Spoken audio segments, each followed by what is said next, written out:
मोर सकाल आरंभ है मोर किचन रूम सफा कली।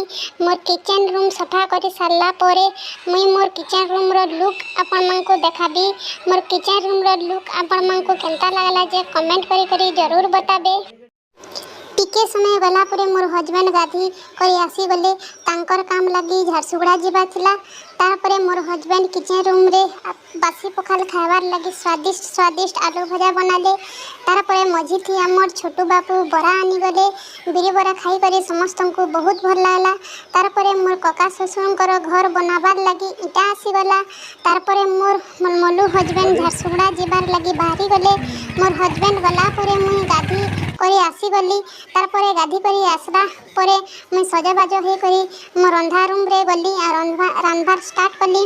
सांग माने जदि मोर वीडियो टी आपण मन को भल लागिला ताहेले मोर चैनल के सब्सक्राइब करबे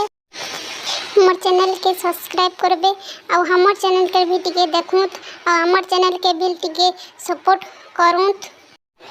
आज वीडियो टा एतकी तो देखा हमें नेक्स्ट वीडियो रे तो रहली जय जगन्नाथ।